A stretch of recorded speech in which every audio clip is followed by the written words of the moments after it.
What's up, everybody? My name is Tucker. In today's video, we're going to be talking about Kyrie Irving returning to the Brooklyn Nets. If you enjoyed the video, make sure to leave a like rating on it and subscribe to the channel as well for more content just like this one every single day.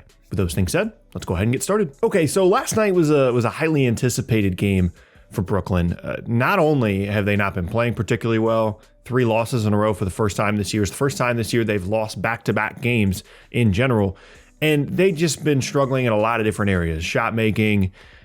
They've really been struggling to guard. They got out-rebounded by like 40 by Memphis. But yesterday they got Kyrie Irving returning to the team. And we're going to be talking about logistically what that means, the oddity of this situation, and then kind of just what it means for the team moving forward. So obviously, initially, things I'm watching for last night are, how Kyrie's interacting with his teammates. Does there appear to be any kind of issue personally between them? How does he look physically? How does he look as a player? Does he look like the same guy? And pretty much every box that I wanted to get checked off last night was checked. He was a little passive initially in terms of creating his own shot, but that's kind of the dynamic anyway when the three of them, KD and Harden and Kyrie, are all out there at the same time. He's not really dominating the ball. That's more what Harden does. He's more so playing off of that. And then each of them pick their spots within that group. But then pretty much for the rest of the game, with the exception of closing lineups, it is one or two of those guys out there rather than all three of them. And then they really start to get aggressive individually in terms of their playmaking and their shot making. And I thought Kyrie looked really, really good, especially in the second half.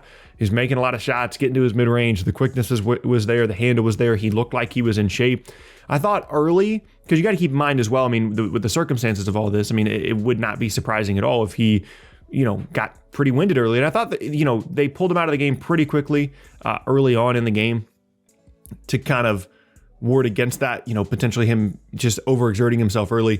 And then I thought the rest of the game, he was awesome. Now, granted, this was still a game where the Nets were playing the Pacers without the entirety of their backcourt, and they were down like 17 or something, or 19 in the third quarter to a Pacers team that was, again, missing some really key guys. So I'm not going to sit here and pretend like that performance last night, them coming back and winning that game, means that it means anything for Brooklyn moving forward, apart from evaluating these three guys together. Now, this is unprecedented is the only way you can phrase it in terms of the situation that Kyrie's in, where he can only play away games. For example, Brooklyn has a big game against Milwaukee on Friday, where I'm really looking forward to seeing how those two teams match up. And I'm like, man, it's so exciting to have Kyrie back. Yeah, he can't play. It's a home game. So it's one of those things where you get excited about how this team looks when all three of those guys are on the floor. I think they've only ever lost 2 games when all three of them start. And then you have to go back to the mindset of, well, okay, he can't play in the home game, so we only really get to see him in the road games. It's just going to be weird. And so there's a couple of levels of evaluation here. The first is, how does Kyrie look? Last night, he looked awesome. Moving forward, how does Kyrie coming in and out of the lineup, presumably for the rest of the regular season at least, impact the rest of the team? How does that shift the dynamic? Can they adjust and change on a night-to-night basis? He's going to start when he plays, which means that there's going to be someone that is constantly in and out of that starting lineup in place of Kyrie Irving. And how that impacts the team the rest of the way is arguably the biggest factor of all this. I was pretty confident that Kyrie kept himself in shape and was still going to be awesome when he came back. But in terms of regular season record, and then as we go into the postseason, are they going to be able to build chemistry as a team with those 3 guys and everybody available, as well as just the 2 guys and everybody available? Now, granted, even though Kyrie's only able to play in half of the games the rest of the way, only the away games, there were always going to be situations this year in which he was missing time, or KD was missing time, or James Harden was missing time.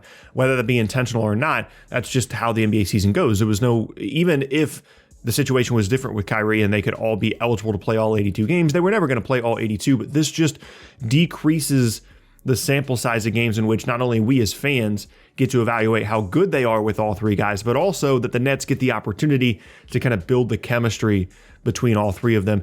And it's going to be a really strange dynamic the rest of the year. There's no way that it won't be, unless Kyrie's circumstance changes or whatever the rules are change. And it's one of those things where I just allowed myself last night. I put everything else aside. I just allowed myself to be excited about watching Kyrie Irving play basketball again last night, because you could say what you want about Kyrie. You can like him, you can not like him, but when he's out there, especially when he's playing with other great players, he's so much fun to watch. And I think it's clear that assuming there's a situation going into the postseason where Kyrie is playing home games and he is available for the entirety of a 7-game post-game series, this is going to be a very, very tough team to get out of the postseason. Defensively, they are going to have some struggles, especially when you are replacing, whether it be DeAndre Bembry, whatever the case may be. Let's just say, for example, sometimes it's Patty Mills that starts, but let's just say you're replacing a defensive player with Kyrie Irving in that starting lineup. Defensively, it's going to be a problem. You're going to be a little bit small. And, as much as I like Nick Claxton and LaMarcus Aldridge and things like that, I'm not going to sit here and pretend like either of those guys are like Miles Turner, Rudy Gobert level, fives defensively. And so it's going to be something they're going to have to continue to work through. But ultimately, I'm encouraged by how things worked out last night with Kyrie returning, with them, coming up with a big comeback win. And now it's just got me thinking about the postseason and how this situation is going to continue to evolve as they build and grow that chemistry. I'm sure they're going to look really good with those three guys. They always have. They've always found a way to share the ball and to work their rotations in a way that allows everybody to kind of have their moment.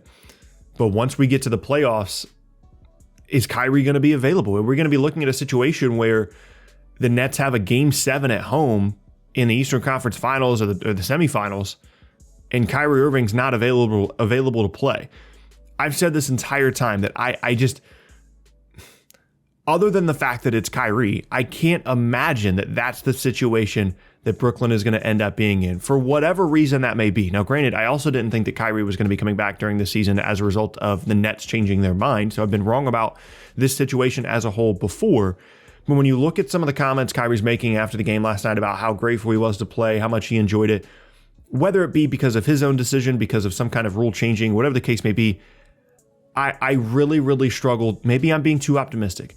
I really struggle to envision a scenario in which the Nets are without Kyrie Irving for home playoff games for the entirety of the postseason. Again, maybe that's just wishful thinking, but who knows? But the bottom line is, everything from last night for Kyrie was positive. He looked good. He looked like himself.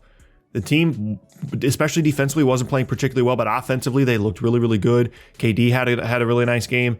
And this is going to allow them to do some different things. I think this is the key point, is on the road, you're going to see a lot of Kevin Durant resting or James Harden resting when they haven't been able to. I mean, that's been one of the biggest struggles for the Nets to begin this year. Is they've won some games without Harden, without KD, out of necessity because of protocol stuff. But there hasn't been a ton of resting. There hasn't been a ton of like, hey, second half of back-to-back, or, 2 games in 4 nights. You guys, Harden, take the night off. KD, take the night off. And on road games specifically, they're going to have a little bit more leeway now in being able to do that, assuming that the situation the rest of the year is that Kyrie is only going to be playing road games. And that's a huge, huge help, especially for someone in Kevin Durant, who is playing a ton of minutes. James Harden is playing a ton of minutes. And Steve Nash has come out and said, like, yeah, I know that they're playing a ton of minutes, and my options here are play them less minutes and we'd win less often. And to this point, he has shown that he would much rather win as often as possible and play those guys 38 plus minutes a night every night rather than rest them. Whether that turns out to be the correct decision, I don't know, but I do know that decision is made a little bit easier by having Kyrie, not a little bit, a lot easier by having Kyrie Irving in the lineup. And I'm hopeful that whatever happened last night and whatever led up to this point leads us in a direction of Kyrie Irving becoming a full-time player for Brooklyn, strictly from a basketball perspective. I want to see Brooklyn at full strength. I don't want to see a scenario like last year where, they're dealing with 1 or 2 or 3 healthy guys out of the big 3. I want to see them at full strength going up against the rest of the East, just like I want to see every team in the league at full strength, so we have a full and clear picture of how good each of these teams actually are. And I'm hoping that's something that we're moving towards for Brooklyn. Let me know down in the comment section below what you guys thought about Kyrie's return. Do you think that this is a massive mistake and it's going to mess with the chemistry of the team, him coming in and out of the lineup? Let me know down in the comment section below. But that is going to be the end of today's video, and I thank you guys very much for watching. Once again, my name is Tucker. If you missed any of my previous videos, be sure to check out the boxes on screen and subscribe to the channel as well for more content just like this every single day. With all those things said, hope you guys have an awesome rest of your day, and I will see you all next time.